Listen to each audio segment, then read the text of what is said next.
जय हिंद दोस्तों। भारत के पास 15,106 किलोमीटर लंबी जमीनी सीमा है। इतनी लंबी और दुर्गम सीमा की सुरक्षा करना आसान काम नहीं है।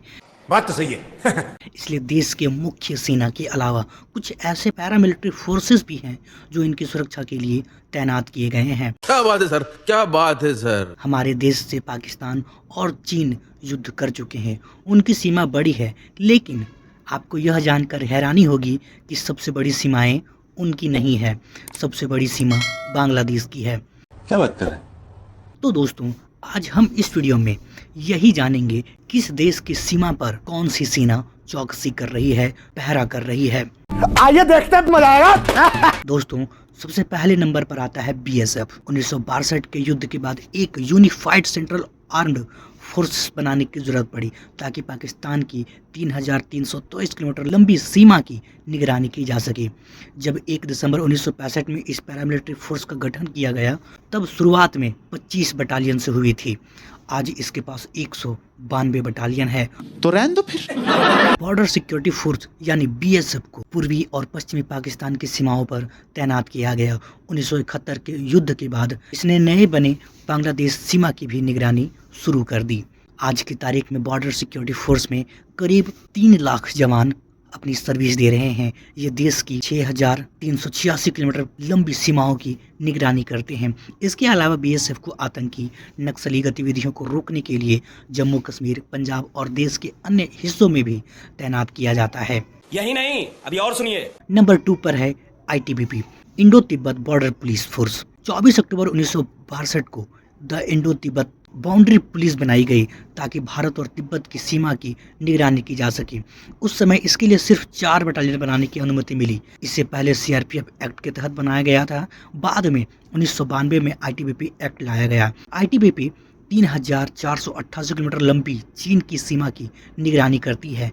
इसे यह जिम्मेदारी 2004 में दी गई थी।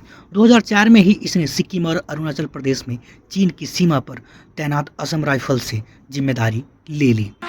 अभी मजा आएगा ना भिड़ो। आईटीबीपी सीमा सुरक्षा के अलावा आतंकियों से भी भिड़ती है, घुसपैठ रोकती है, देश के अंदर सुरक्षा में भी तैनात की जाती है। अभी इसके पास लगभग 56 सर्विस बटालियन है, 4 स्पेशलिस्ट बटालियन, 17 ट्रेनिंग बटालियन और 7 लॉजिस्टिक बटालियन है। इनके पास फिलहाल 90,000 के आसपास जवान है। वाह मोदी जी, वाह वाह। एक्चुअल कंट्रोल के पास 173 बॉर्डर आउटपोस्ट बनाए हैं ताकि चीन की हरकतों पर लगातार निगरानी की जा सके।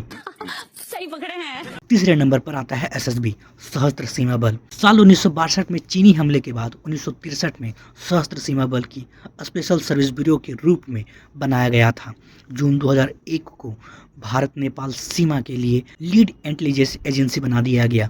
उसे ही 1,751 किलोमीटर लंबी नेपाल सीमा की निगरानी भी सौंप दी गई। मार्च 2004 में एसएसबी को 699 किलोमीटर लंबी भारत भूटान सीमा की निगरानी का जिम्मा भी सौंप दिया गया। यह बल रॉ इंटेलिजेंस ब्यूरो के फॉरेन इंटेलिजेंस डिवीजन की मदद भी करता है। नेपाल भूटान सीमा से सटे राज्यों में इनके सेंटर्स मौजूद हैं, जैसे यूपी, उत्तराखंड, बिहार, पश्चिम बंगाल, सिक्किम और अरुणाचल प्रदेश। हाय हाय, इतना सुकून। चौथे नंबर पर आता है असम राइफल। असम राइफल देश की सबसे पुरानी पैरामिलिट्री फोर्स है। यह काउंटर इमरजेंसी की एक्सपर्ट है। उत्तर पूर्व भारत में किसी भी तरह की घुसपैठ को लेकर ये रोकती है। इस सेना ने कई विश्व युद्ध से लेकर अब तक कई तरह के जंग देखे हैं। क्या बढ़िया था गुरु।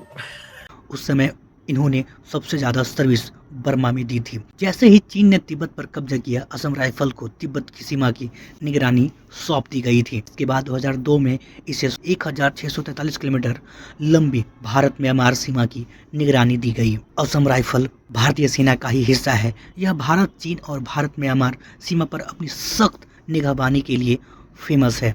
ये देश की सीमाओं की सुरक्षा के लिए लगातार तैनात रहते हैं। यह इकलौती ऐसी सीमा सुरक्षा बल है जो केंद्रीय पैरामिलिट्री फोर्स नहीं है, ये आर्मी की एक पैरामिलिट्री फोर्स है। जान दे देंगे इसके लिए। क्या बात कर रहे हो आप? अगर समुद्री सुरक्षा की बात करें तो इंडियन कोस्ट गार्ड और इंडियन नेवी भारत के 2 अलग अलग समुद्री रक्षा संगठन हैं। इंडियन कोस्ट गार्ड एक समुद्री लॉ इन्फोर्समेंट और सर्च बचाव एजेंसी है। इंडियन कोस्ट गार्ड को मुख्य रूप से मछुआरों और नाविकों की सहायता और सुरक्षा करने का कार्य सौंपा गया है। इंडियन कोस्ट गार्ड समुद्र में खोज और बचाव अभियान चलाने के लिए तस्करी को रोकथाम से संबंधित एक्टिविटी करता है। इंडियन कोस्ट गार्ड को समुद्र में कानून लागू करने का काम सौंपा गया है। इंडियन कोस्ट गार्ड भारत की समुद्री सीमा की रक्षा करती है। मजा आया। तो दोस्तों, आप हमें कमेंट करके बताएं, आपके अनुसार भारत के बॉर्डर्स सही तरीके से सिक्योर किया जा रहा है?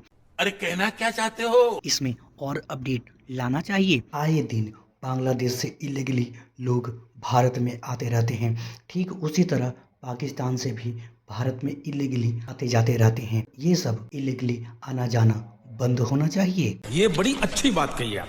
बॉर्डर के सिक्योरिटी फोर्सेस को बेहतर टेक्नोलॉजी, बेहतर हथियार मिलना चाहिए। आप अपनी राय कमेंट बॉक्स में जरूर दें। इसी तरह के डिफेंस के वीडियोस देखने के लिए हमारे चैनल को सब्सक्राइब करें। आपको अच्छी लगी तो ऐसे थोड़ा मार दीजिए हाथ आप। वीडियो को लाइक शेयर करना ना भूलें।